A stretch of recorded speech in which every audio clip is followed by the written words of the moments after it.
इमाम आजम अबू हनीफा के पास आया, उसने कहा खुदा है? तुम बार बार खुदा की बात करते हो, मुझे तो नहीं लगता, कोई नहीं है।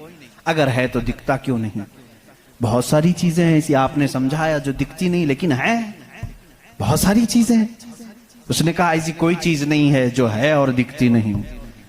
आपने उसको एक तमाचा लगाया, ढेला उठा करके मार दिया। उसने कहा मैं सवाल किया, तुमने मार दिया। कहा क्या हुआ मारा? कहा दर्द हो रहा है। कहाँ है दर्द? हो रहा है, दिखता नहीं है लेकिन एहसास है। बहुत सारी चीजें ऐसी हैं जो दिखती नहीं है लेकिन है, उनका वजूद है। बहरहाल आपने उसको जवाब क्या दिया? कहा सुनो, मेरे साथ आज एक बड़ा अजीब वाक़या पेश आया। मैं समंदर के किनारे गया था, मैंने देखा एक कश्ती को, और वो कश्ती की ताज्जुब खीज बात ये थी कि वो अकेले चल रही है, कोई नहीं चला रहा। सामान खुद से वो लाद लेती है अपने ऊपर और चल पड़ती है सीधे रास्ते पर।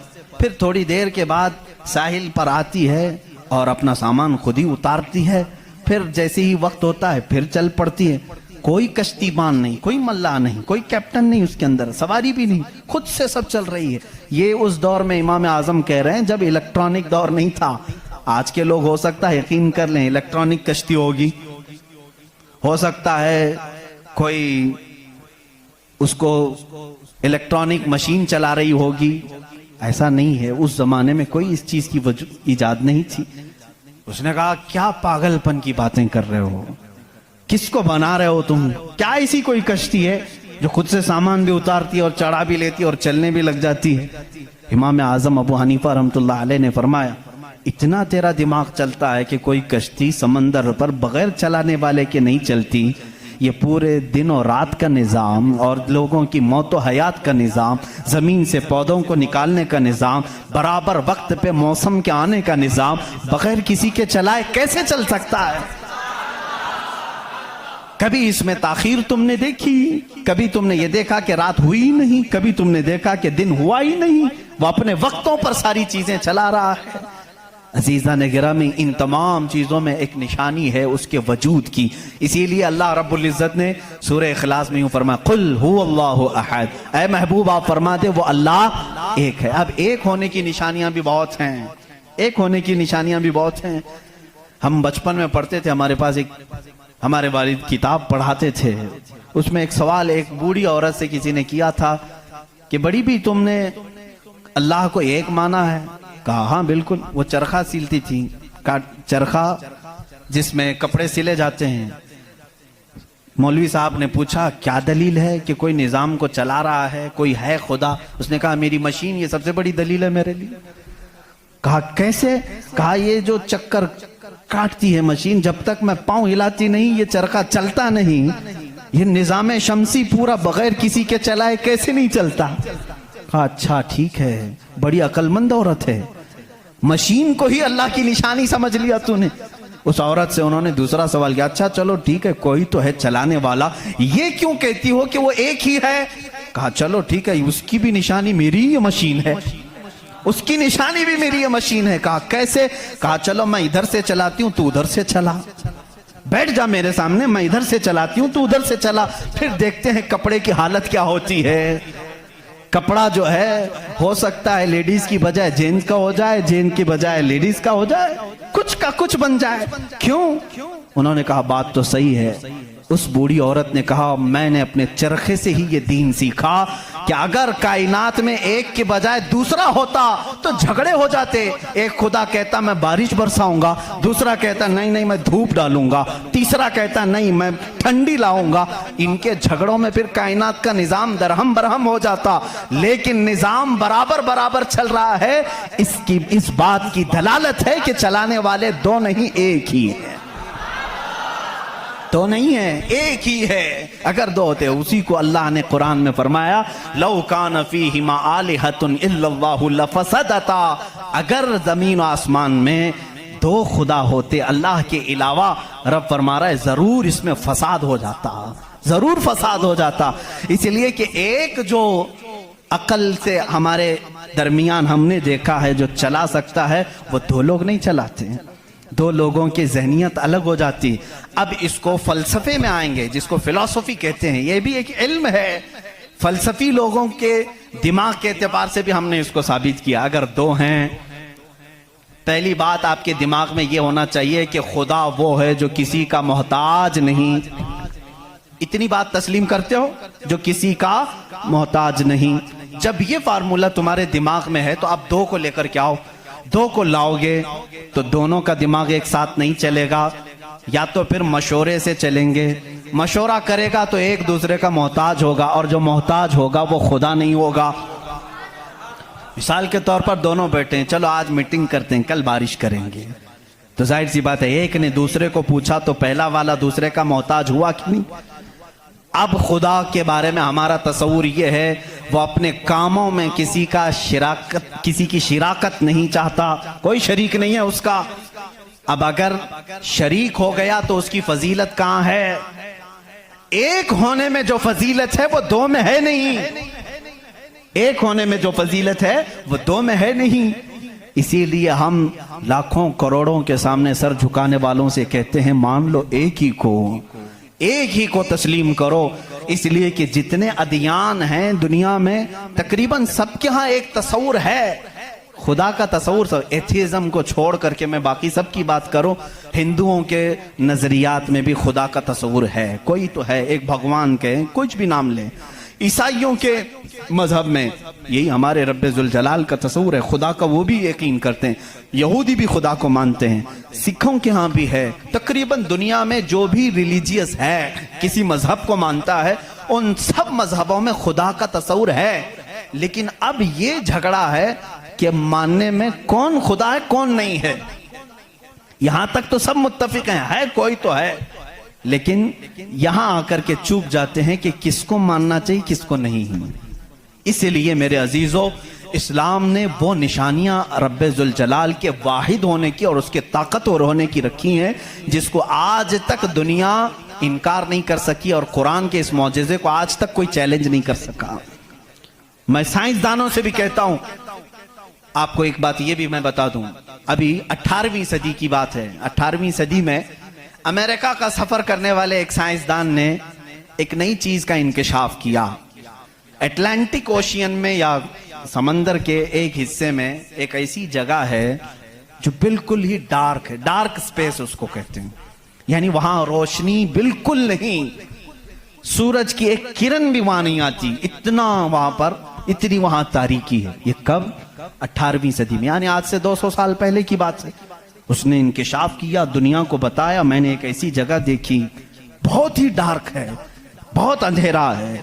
वो जब वापस आया तो उलमाए रब्बानी ने सूरह नूर की कुरानी आयतें पढ़ी। अल्लाह फरमाता है कि इदा अखरज यदहु लम यकद यराह वमन लम यजअलिल्लाहु लहू नूरन फमा लहू मिन नूर। अल्लाह फरमाता है, हमने कायनात में एक ऐसी जगह रखी है कि उस पे अंधेरियों पर अंधेरियां हैं, अगर तुम हाथ भी निकालोगे तो हाथ भी नजर नहीं आएगा, हाथ भी नजर नहीं आएगा। ये कहां का? ये इल्मुल बहर जिसको कहते हैं, समंदरों का इल्म रखने वाला, जो पूरी जिंदगी समंदरों की खोज में लगा दिया, वो ला करके बताया। उसने सोचा मैं बहुत बड़ा तीर मारा हूं, लेकिन जब बताया कुरान पढ़ने वालों ने कि ये तो कुरान में है, अल्लाह फरमा रहा है एक डार्क स्पेस है कायनात में जहां तुम हाथ भी निकालोगे तो नहीं नजर आएगा, इतना डार्क है। वो सटपटा गया, परेशान हुआ, मैं इसकी तहकीक करूंगा, ये कुरान में आई कैसे बात। सबसे पहला दुनिया का मैं इंकशाफ करने वाला हूं, मैं इसको सबको बताने वाला पहला फर्स्ट आदमी मैं हूं, ये पहले से कहां से आ गई कुरान। फिर वही दो बातें मैं बताता हूं मेरे अजीजों, उसको भी यही झटका लगा कि ये कुरान उस जमाने में नाजिल हुआ जब साइंस का वजूद नहीं था, और उस पर नाजिल हुआ जिसको दुनिया में किसी ने सिखाया नहीं था। बाद में फिर उसने ये सोचा शायद हो सकता है प्रॉफेट मोहम्मद सल्लल्लाहु अलैहि वसल्लम समंदरों का सफर बहुत करते होंगे, उनके समंदरों के सफर में शायद कभी ये जगह आ गई होगी, इसलिए उन्होंने अपने मन से कुरान में ये लिख दिया होगा। उसने ये नतीजा निकाला, लेकिन दूसरे ही दिन उसे फिर बड़ा झटका ये लगा कि जब सीरत मुस्तफ़ा पढ़ा उसने, अल्लाह अकबर, हुजूर की 63 साला जिंदगी में आपने एक मर्तबा भी समंदर का सफर किया ही नहीं।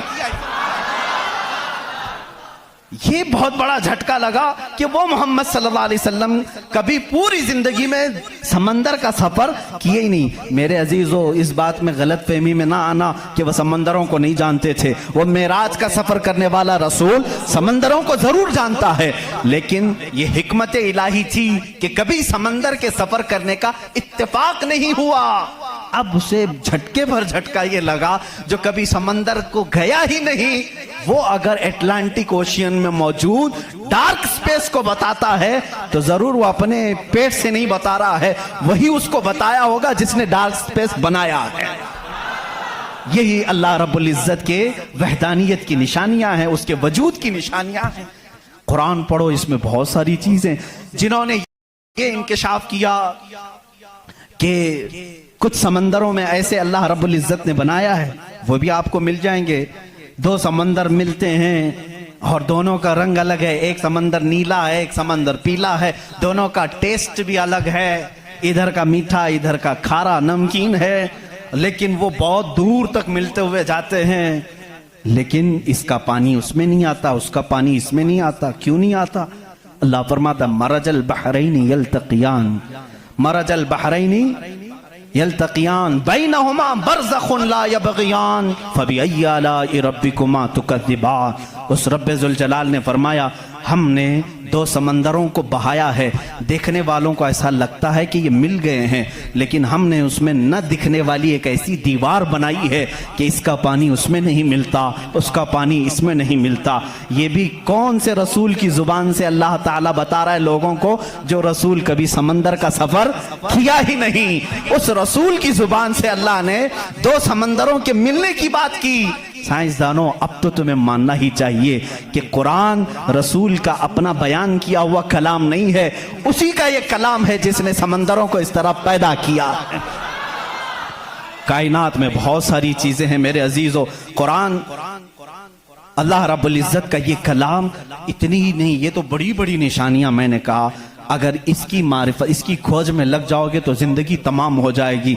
मैं तो कहता हूं अल्लाह ने एक बात ये भी फरमाई है तुम्हारे लिए, वफी अनफुसिकुम अफला तुबसिरून। अल्लाह फरमा रहा है तुम इधर उधर निशानियां ढूंढ रहे हो, हमने तुम्हारी जात में अपनी निशानियां रखी हैं, तुम नहीं देखते? तुम्हारी जात में हमारी निशानियां हैं, तुम नहीं देखते? इतनी निशानियां हैं, इसके लिए आपको कई उलूम पढ़ने की जरूरत है। जाहिर सी बात है, इंसान के एक एक पार्ट पर जो रिसर्च करता है वो अपने वक्त का एक बड़ा डॉक्टर बनता है।